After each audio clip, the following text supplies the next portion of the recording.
This is hashtag Africa to Zimbabwe now. One woman is turning her backyard into a farming business. This in defiance of the drought that is crippling the country. And her secret? Well, it's hydroponics. In her backyard, Venetia Mugarati tends to the vegetable garden that's transformed into a thriving business. What makes it unusual is this is Harare, the capital of Zimbabwe, where drought and an economic crisis have left millions needing food aid. The 50-year-old mother of two has been able to avoid such hardships through hydroponic farming.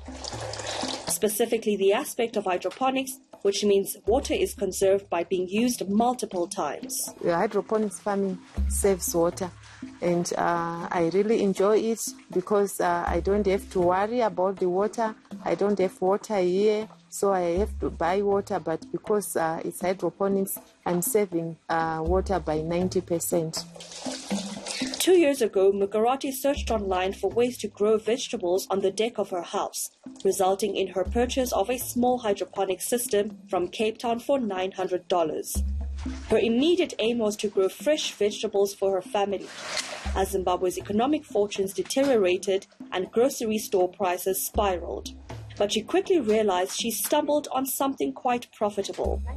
She now sells to Harare's top restaurants, making around $1,100 a month. Morning, Venetia. Leslie Lang, who owns the Alo Alo restaurant, is one of her customers. It's the best lettuce I've ever had the pleasure of buying in Zimbabwe.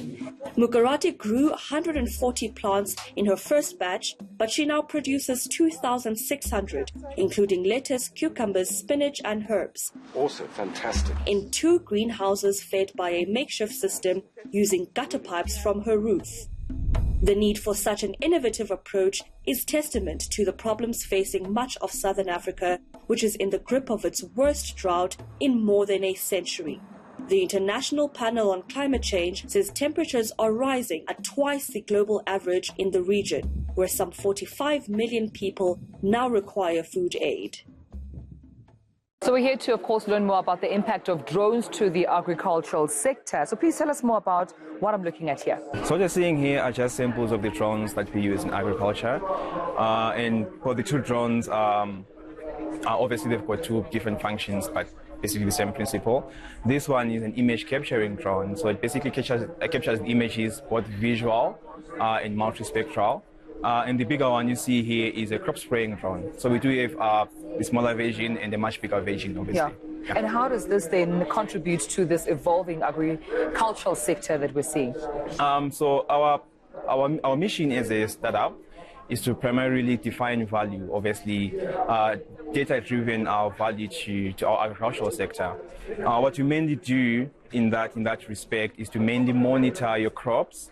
So from the very moment that you plant the seed to the moment that you harvest, and we do it obviously, the frequency depends on what crop it is, but ideally let's say it's a 1 month basis thing. So every month we come to your farm, we take the images, we process the images using our machine learning app. Then from there obviously we are able, because within that whole monitoring, there's the ability as well to also detect any anomalies. So if you pick out anything from the whole data thing, it can be a dehydration issue, it can be a pest infection issue.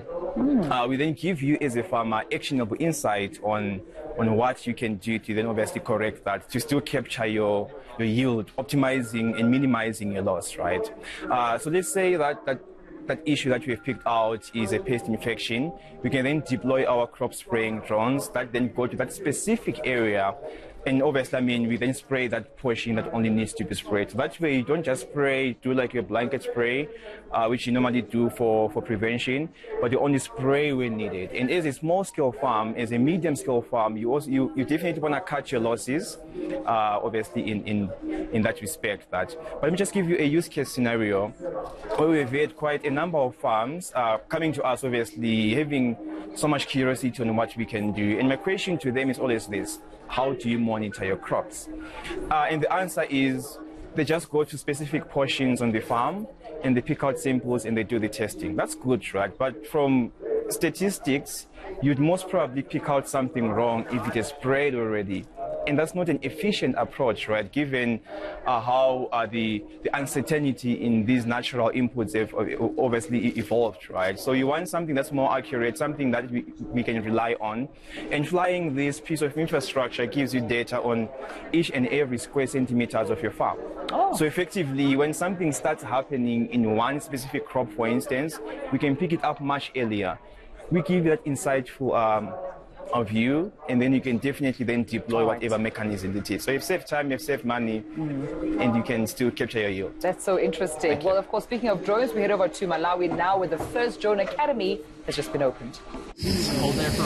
Building and piloting drones has been a lifelong ambition for Ethiopian aeronautical engineer LYDIA ELIAS. Talk about something. Now, as a student at Africa's first drone academy, that dream can take off.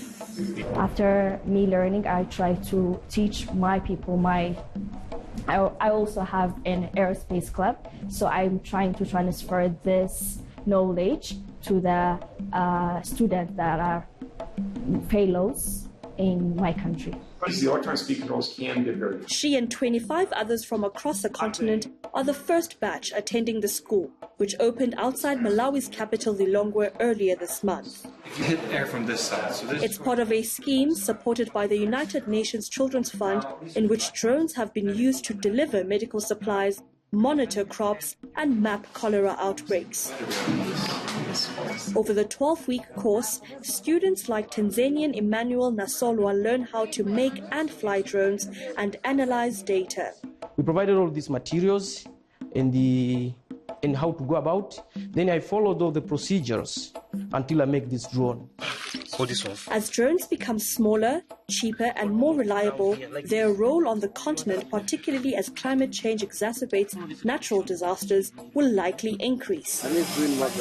UNICEF says the academy plans to train 150 students a year by 2021, and by 2022 expects to run a tuition-free 2-year master's degree program in drone technology. Let's now take a look at more news and views coming from the continent of Africa.